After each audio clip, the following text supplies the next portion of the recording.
శ్రీమహాగణాధిపతయే నమః. సరస్వత్యై నమః. శ్రీగురుభ్యో నమః. హరి ఓం. నారాయణం నమస్కృత్య నరం చైవ నరోత్తమం దేవీం సరస్వతీం వ్యాసం తతో జయముదీరయేత్. వ్యాసం వసిష్ఠనప్తారం శక్తే పౌత్రమకల్మషం పరాశరాత్మజం వందే సుకతాతం తపోనిధిం. నారాయణునకు, నరోత్తమునకు, సరస్వతీదేవికి, వేదవ్యాస భగవానునికి దివ్య చరణారవిందములకు శతసహస్రకోటి ప్రణామములు సమర్పిస్తూ, సకల దివ్యమైనటువంటి శాస్త్రములతో నిబద్ధము చేయబడి పంచమ వేదముగా ప్రకాశించి జయము అని పేరు కలిగినటువంటి మహాగ్రంథమే మహాభారతం. మహాభారతమునందు గరుడుని యొక్క దివ్యమైనటువంటి విశేషములు మనం తెలుసుకుంటూ ఉన్నాం. గరుత్మంతుని యొక్క కథ వినినటువంటి వారికి క్షుద్ర దేవతలు, క్షుద్రులు ఉంటారు కొందరు. అలాంటి క్షుద్ర బాధలు తొలగిపోతాయి, వ్యాధులు తొలగిపోతాయి, సమస్త ఆరోగ్యం కలుగుతుంది. తన యొక్క తల్లి అయినటువంటి వినత యొక్క దాస్యమును పోగొట్టడానికి అరివీర భయంకరుడై జాజ్వల్యమానమైనటువంటి తేజంతో రెక్కలన్నీ విప్పార్చి బయలుదేరాడు అమృతం కోసమని మహానుభావుడు. అమృతాన్ని తీసుకొని వెళ్ళడానికి వస్తున్నాడని తెలిసినటువంటి ఇంద్రాదులు, సమస్తమైనటువంటి దేవతలు గరుత్మంతుని మీద యుద్ధానికి ప్రకటించారు. ఒక పక్కన గరుత్మంతుడు ఒక్కడే, వేరొక వంకన ముక్కోటి దేవతలు అగ్నితో సమానంగా ప్రజ్వరిల్లేటువంటి అర్ధచంద్రాకార బాణములతో, సూర్యునితో సమానమైనటువంటి చక్రాయుధాలతో, సూర్యుని యొక్క తేజస్సుతో ప్రకాశించేటువంటి దివ్యమైనటువంటి మనోహరమైనటువంటి ప్రకాశించేటువంటి చక్రాయుధాలతో, అనేకమైనటువంటి ఆయుధాలతో గరుడుని మీద ఈ దేవతలందరూ ఈ ఆయుధాలు ప్రయోగించారు. యుద్ధం చేస్తున్నారు. వారందరూ కలిసి పోరాడుతున్న గరుడు ఏమాత్రం చలించటం లేదు. ప్రతాపవంతుడైనటువంటి వినతాసుతుడు ఆకాశం నుండే తన రెక్కలతో, రొమ్ములతో వాళ్లను ఎదుర్కొంటూ అంతటా తానై విజృంభిస్తున్నాడు గరుత్మంతుడు. గరుడుని చేత బాధింపబడినటువంటి దేవతలందరూ చల్లాచెదురవుతున్నారు. గరుడుని యొక్క కాలి గోటి దెబ్బలకు, రెక్కల యొక్క దెబ్బలకు రక్తం కార్చుకుంటూ అటూ ఇటూ పరిగెత్తుతున్నారు దేవతలందరూ. గరుడుని దెబ్బలకు తట్టుకొనలేక సాధ్యులు, గంధర్వులు తూర్పు దిక్కుకు పారిపోయినారు. వశువులైతే దక్షిణ దిక్కుకు పారిపోయినారు. రుద్రులు కూడా దక్షిణ దిక్కుకు పారిపోయినారు.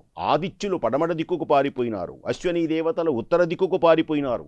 మహాపరాక్రమవంతుడైనటువంటి ఆయన యొక్క ధాటికి, గరుత్మంతుని యొక్క ధాటికి మాటి మాటికి వెనుదిరుగుతూ ఎక్కడ ఆ గరుత్మంతుడు మన మీద పడతాడో అని భయంతో పరిగెత్తడం మొదలుపెట్టారు.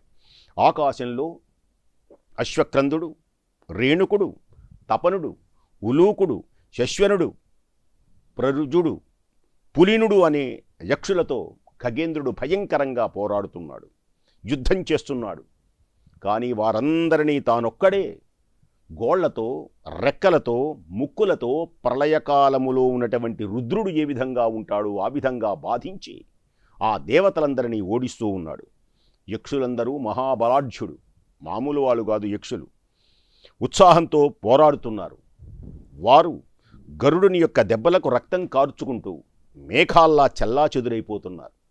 అలా వాళ్ళు అందరినీ సంహరించి, గరుడు అనేక మందిని యక్షుల్ని, దేవతలను కూడా సంహరించి గరుడు అమృతాన్ని తీసుకుపోవడానికి ఆ ప్రదేశానికి వచ్చాడు. అక్కడ చుట్టూ ప్రజ్వలిల్లుతున్నటువంటి ఒక అగ్నిజ్వాలను చూచాడు గరుత్మంతుడు. వీళ్ళందరినీ జయించి అమృతం కోసం వచ్చేటప్పటికి అక్కడ పెద్ద అగ్నిజ్వాల కనబడుతున్నది. అగ్నికి తోడుగా గాలి కూడా వీస్తోంది, వాయువు వీస్తోంది. అంతేకాదు ప్రళయాగ్నిలా మండుతూ ఆకాశమంతా అగ్నిజ్వాలలు వ్యాపించి ఉన్నాయి. మహావేగశాలి బలవంతుడైనటువంటి గరుత్మంతుడు 8100 ముఖాలు కల్పించుకొని 8100 ముఖాలను కల్పించుకొని అనేకమైనటువంటి నదులలో ఉన్నటువంటి జలాన్ని పీల్చి అమిత వేగంతో అమృతం ఉన్న చోటికి వచ్చి ఒక్కసారి పూత్కరించాడు. భయంకరమైనటువంటి అగ్నిజ్వాలలని చల్లారడానికి మహానుభావుడు 8100 ముఖాలు ఒక్కసారిలా ఆ గరుత్మంతుడు తన ముఖములో నుంచి తెప్పించి వివిధములైనటువంటి నదులలో ఉన్నటువంటి నీళ్లన్నిటినీ పుక్కటిలో పట్టి ఆ అగ్నిజ్వాలల మీద 8,000 ముఖాలతో ఉన్నటువంటి ఆ నీటిని ఒక్కసారి వాటి మీద అగ్నిజ్వాలల మీద చల్లాడు. ఫూత్కరించి ఎప్పుడైతే చల్లారో ఆ తరువాత అవి చల్లారినాయి. శరీరం బాగా కుంచింప చేసుకున్నాడు. ఆయన కామరూపుడు. గరుత్మంతుడు ఆంజనేయ స్వామి వారిలాగా కామరూపుడు. ఏ రూపం కావాలంటే ఆ రూపం వస్తుంది. చిన్న రూపాన్ని పొందాడు. ఇప్పుడు గరుడు కనకమయూడై కనకమయమైనటువంటి రూపము కలిగినటువంటి వాడై ప్రకాశించాడు. కిరణ సముదాయంతో ఉజ్వలుడై ప్రకాశించాడు గరుత్మంతుడు. సముద్రంలోకి ప్రవేశించేటువంటి నదీ జల వేగంతో బలంగా ఒక్కసారి వాటిలోకి అమాంతం ప్రవేశించాడు. ఆనందంతో ప్రవేశించాడు. అమృతం దగ్గరికి వెళ్ళాడు. ఆ అమృతం దగ్గర ఒక చక్రం గెరగెర తిరుగుతోంది. ఎవ్వరూ ప్రవేశించడానికి వీలు లేకుండా ఉన్నది ఆ చక్రం. అమిత వేగంగా గెరగెర అమృతం చుట్టూ తిరుగుతున్నది ఆ చక్రం. ఆ చక్రపు వాడి యొక్క అంచులు జుమ్మంటూ నిప్పులు కక్కుతున్నాయి. ఆ గరుడు చూచాడు అద్భుతమైనటువంటి ఆ చక్రాన్ని. భయంకరమైనటువంటి ఆ చక్రం అగ్నివలే సూర్యుడి వలె జాజ్వల్యమానంగా ఉన్నది. ఆ అమృత భాండం చుట్టూ అగ్నిజ్వాలలా తిరుగుతూ ఉన్నాయి. దేవతలు అమృతము యొక్క రక్షణార్థమై ఆ చక్రాన్ని అతి భయంకరంగా చాలా జాగ్రత్తగా నిర్మించారు. దేవతలందరూ అమృతాన్ని ఎవడు కూడా తీసుకొని వెళ్ళడానికి వీలు లేకుండా. అమృతము హరించేటువంటి వారిని అది ఛేదిస్తుంది. ఎవడైనా సరే అమృతం దగ్గరకు వస్తే అది ఛేదిస్తుంది అగ్నిజ్వాలలతో. ఎవ్వడూ రావడానికే వీల్లేదు. గరుత్మంతుడు ఆ చక్రంలోకి చూస్తూ ఆకాశంలో నిలిచి క్షణంలో తన శరీరాన్ని సంకుచితం చేసి ఆ చక్రంలో ఉన్నటువంటి ఆకుల మధ్యలోకి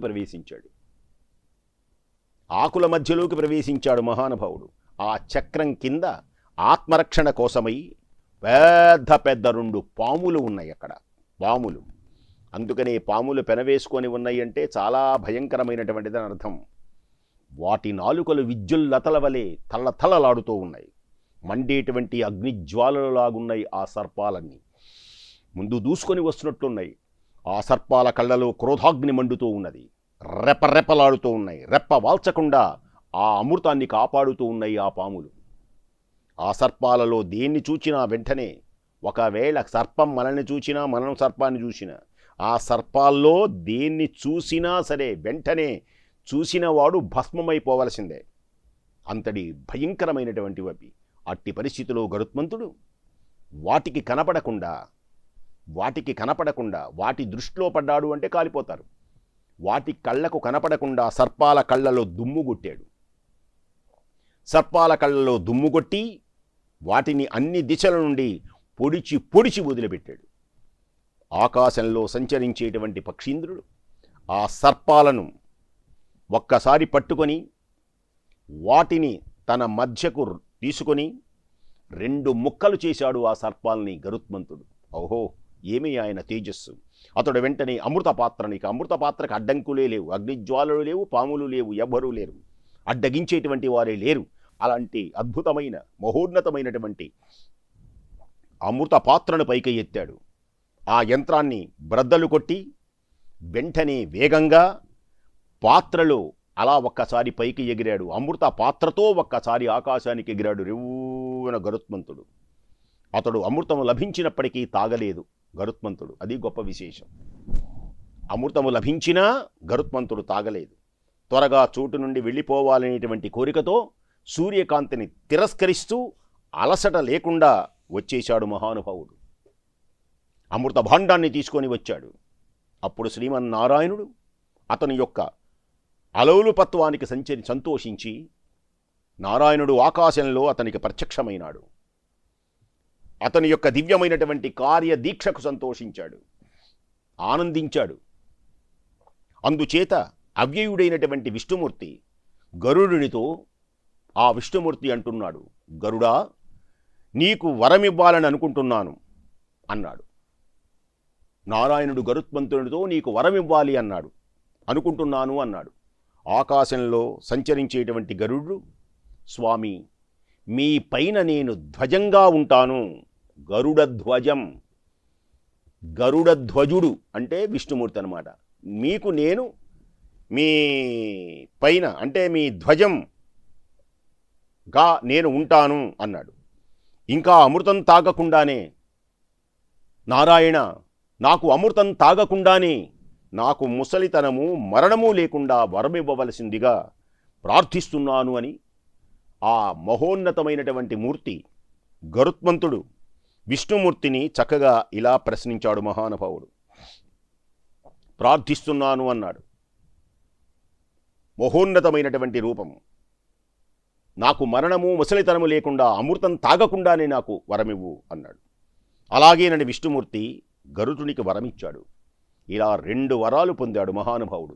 ఒక వరమేమో ధ్వజంగా ఉండటం, ఒక వరమేమో అమృతం తాగకపోయినా ముసలితనం మరణం లేకుండా ఉండటం అనేటువంటి 2 వరాలు విష్ణుమూర్తి దగ్గర నుంచి పొందాడు.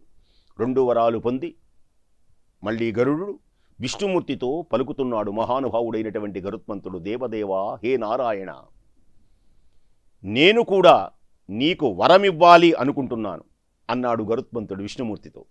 నీకు నేను వరమిస్తాను అనగానే, నీవు నాకు ఎప్పుడూ వాహనంగా ఉండు అని గరుడుని విష్ణుమూర్తి కోరాడు. నారాయణుని కోరమంటే నారాయణుడు గరుత్మంతుని, ఎవడైనా వరం విష్ణుమూర్తి ఇవ్వాల్సిందే కానీ గరుడుని కోరాడు విష్ణుమూర్తి. ఏమని? నాకు ఎప్పుడూ వాహనంగా ఉండు అని విష్ణుమూర్తి కోరాడు. విష్ణుమూర్తి గరుడుని తన ధ్వజంలో స్థానంగా ఇచ్చాడు విష్ణుమూర్తి. ఆ విధంగా ఉంటానని గరుడు నారాయణమూర్తితో పలికి అతన్ని విడిచి వాయువేగంతో కదిలిపోతూ ఉంటే, ఇంద్రుడు అమృత భాండాన్ని అపహరించుకు వెళుతున్నాడు అనేటువంటి రోషంతో ఇంద్రుడికి కోపం కలిగింది. అమృత భాండాన్ని నారాయణునికి దగ్గర వరములు పొంది అమృత భాండాన్ని తీసుకొని వెళుతుంటే ఇంద్రుడికి కోపం కలిగింది. అమాంతం తీసుకొని వెళతాడా? అమృత భాండాన్ని రోషంతో వజ్రాయుధాన్ని ఒక్కసారి ప్రయోగించాడు. వజ్రాయుధం చాలా గొప్పది, పర్వతముల యొక్క రెక్కలన్నీ ముక్కలు చేస్తాయి. వజ్రాయుధం, వజ్రం చేత అడ్డగింపబడ్డాడు ఖగేంద్రుడు.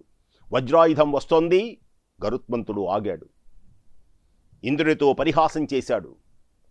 ఇంద్రా ఇంద్రా, దేవరాజా, ఈ వజ్రాయుధం నీకు దధీచి యొక్క వెన్నెముక నుండి వచ్చింది అని గ్రహించు. ఆయన త్యాగ పురుషుడు అని గ్రహించు. త్యాగము చేసేటువంటి వారి యందు అందరూ తలవంచవలసిందే.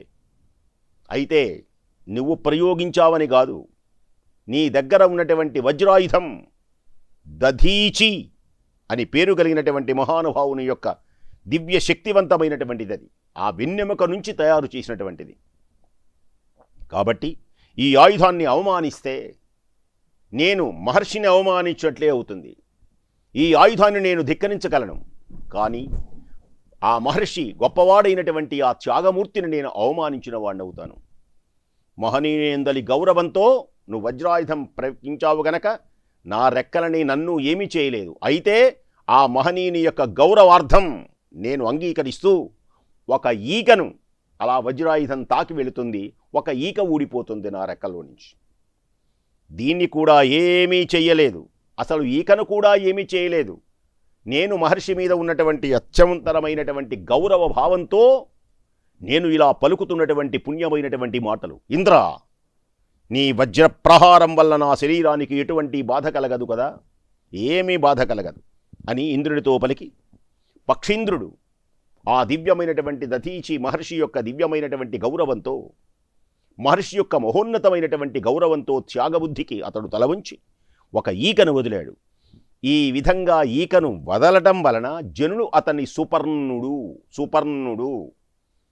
సుపర్ణుడు అనేటువంటి, ఇక నుంచి నీవు సుపర్ణుడవగుదువు కాక, అంటే బంగారపు రెక్కలు కలిగినటువంటి వాడివి. ఆయన ఒక వజ్రాయుధాన్ని త్యాగంగా ఇస్తే ఆయన మీద గౌరవంతో నీవు ఆ ఈకలను ఉన్నావు గనక, పర్ణం ఈకలు గనక రెక్కలు, నీవు ఇక నుంచి సుపర్ణుడవు ఆయుధవుగాక అని దీవించారు.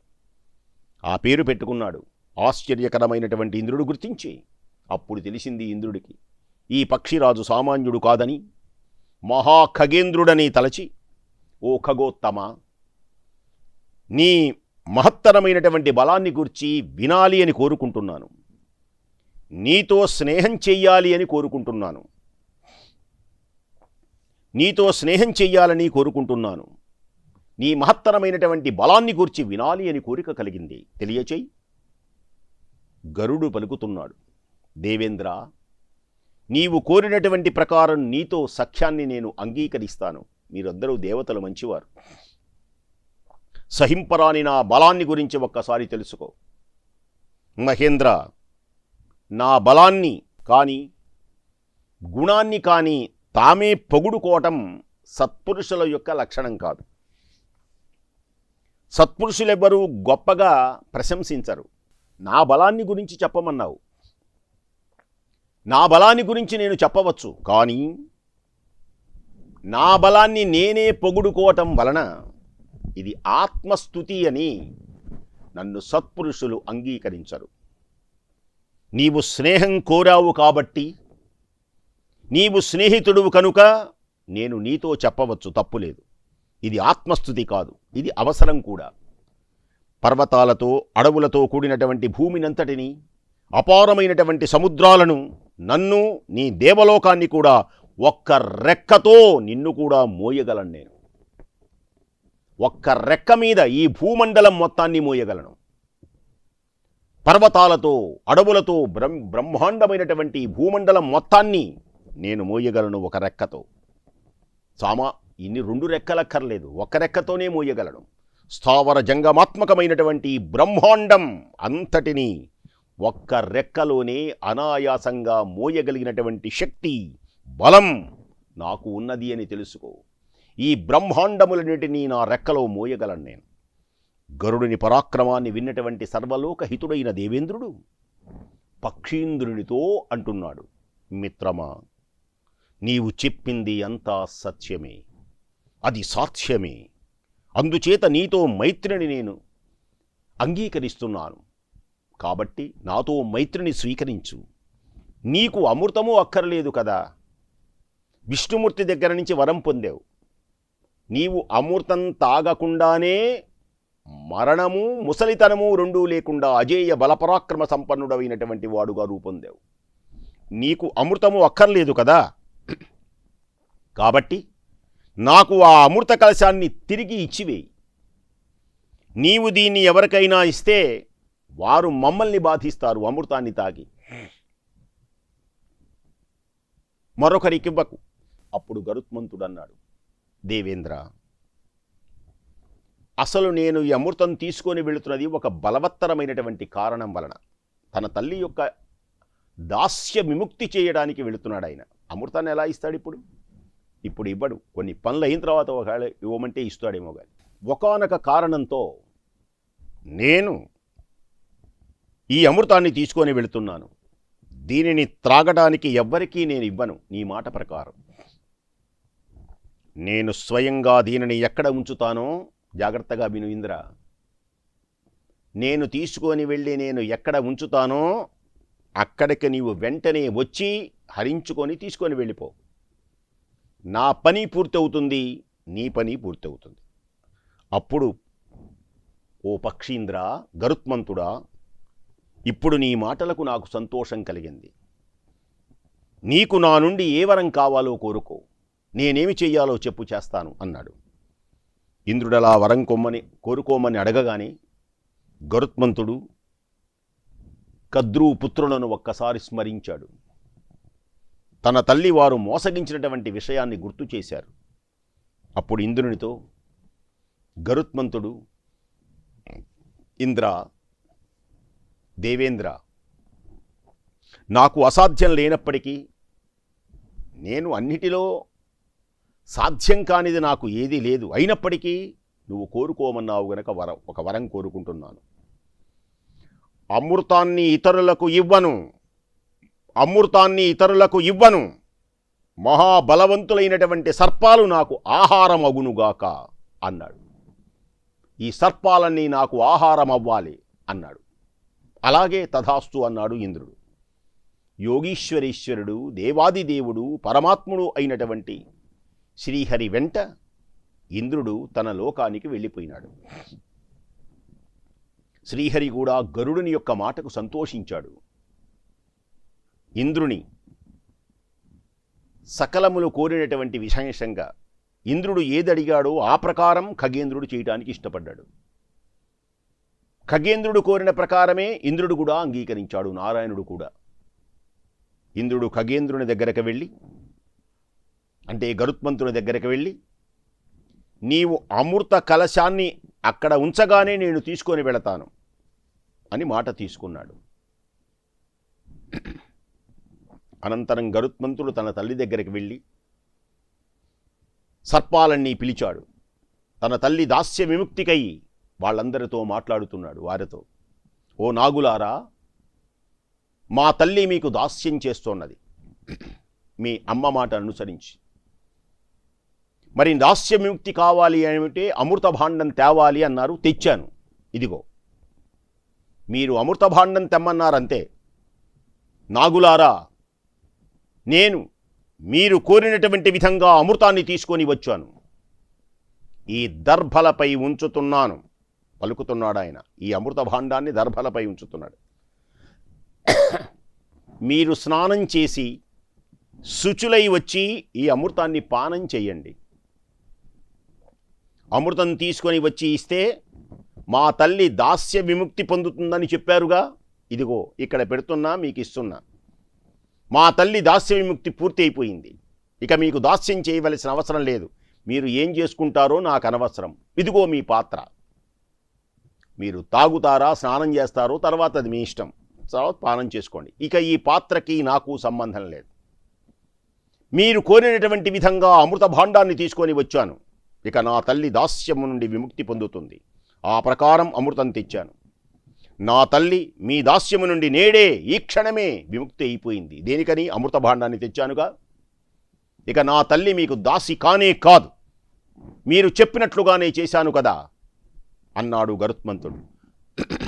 అప్పుడు ఆ సర్పాలన్నీ అంగీకరించినాయి. రైట్, మీ తల్లి దాస్యం చేయవలసిన అవసరం లేదు. అందరూ అన్నారు, నీ తల్లి దాస్య విముక్తి జరిగింది అని. ఆ మాటకు అందరూ అంగీకరించారు. స్నానం చేయటానికి వెళ్ళారు. శుచి అయి అమృత భాండం ఇక్కడ మీ పెడుతున్నాను, నేను వెళ్ళిపోతున్నాను అన్నాడు ఆయన. ఎప్పుడైతే అక్కడ పెట్టాడో అవి దర్భల మీద పెట్టాడు. దర్భల మీద అలా వేగంతా ఎప్పుడైతే పెట్టాడో ఆ దర్భలు అలా అమృతం అలా చిలికింది, దర్భల మీద పడింది. ఇక గరుత్మంతుడికి దానికి సంబంధం లేదు, పినతకు సంబంధం లేదు. అమృత కలశాన్ని వెంటనే పెట్టాడు. వాళ్ళు ఎప్పుడైతే స్నానం చేయడానికి వెళ్ళాడో ఇంద్రుడు వచ్చేసి ఈ అమృత కలశాన్ని తీసుకొని అపహరించి ఆయన వెళ్ళిపోయినాడు. అమృతం తాగాలనేటువంటి కోరికతో స్నానాన్ని జపతపాలు చేసుకొని సంతోషంగా వస్తున్నారు నాగులందరూ ఆనందంగా. సర్పాలన్నీ వచ్చినాయి. దర్భల పైన అమృతం లేకపోవటంతో వాటికి ఆశ్చర్యం కలిగింది. దర్భల పైననే కదా అమృత కలశం ఉంచబడింది అని ఆ సర్పాలు ఆ దర్భని నాకటం మొదలుపెట్టినాయి. ఆ దర్భని ఎప్పుడైతే నాకటం మొదలుపెట్టారో ఆ దర్భకు కొంచెం కొసలుంటాయి చివర్లో బాగా పదునుగా. ఆ నాకుతున్నప్పుడు మొదట్లో ఈ నాగులకి ఒకే నాలిక. ఆ నాకేటువంటి సమయంలో అవి చీలి 2 నాలుకలైనవి. అందుకనే సర్పాలకు 2 నాలుకలు. దర్భలు పవిత్రమైనటువంటివి. ఏ కార్యమైనా దర్భలు దేనికని పవిత్రంగా భావిస్తారు అంటే ఈ అమృతాన్ని తాకినటువంటివి కనుక. ఈ భూలోకంలో దర్భతో చేసినటువంటి పనులు, దర్భతోనే యజ్ఞయాగాది కర్తవులు, దర్భముడి పెట్టుకునే యజ్ఞయాగాది కర్తవులు చేయాలి. అమృతతత్వాన్ని పొందినటువంటివి దర్భలు. అందుచేతనే దర్భలు అత్యంత పవిత్రమైనటువంటివి. ఇక అమృత స్పర్శ చేత దర్భలు పవిత్రమైనవి. ఈ విధంగా మహాపరాక్రమవంతుడైనటువంటి గరుత్మంతుడు అమృత అపహరణం చేసి సర్పాలకు ఇవ్వడం జరిగింది. సర్పాలు 2 నాలుకలు కలిగినవి అయినాయి. ఆనాటి నుంచి సుపర్ణుడు సంతోషించి సంతోషాన్ని పొంది తన తల్లితో స్వేచ్ఛగా హాయిగా వన విహారానికి చేస్తున్నాడు ఆయన. తన తల్లి దాస్య విముక్తి అయింది. అహో, గరుత్మంతుని యొక్క దివ్య కథ ఎంత గొప్పదో వినండి. తన తల్లి దాస్యాన్ని పోగొట్టాడు. కన్న తల్లి యొక్క కన్నీటిని తుడిచినటువంటి మహానుభావుడు గరుత్మంతుడు. ఆనాటి నుండి సుపర్ణుడు సంతోషంతో తన తల్లితో వనవిహారానికి వెళ్ళాడు. సర్పాలను భుజిస్తూ ఇతర పక్షుల చేత గౌరవింపబడుతూ మహోజ్వలమైనటువంటి కీర్తితో తల్లిని ఆనందపరుస్తూ ఉన్నాడు గరుత్మంతుడు. ఆహా, ఎంతటి గొప్పవాడు గరుత్మంతుడు!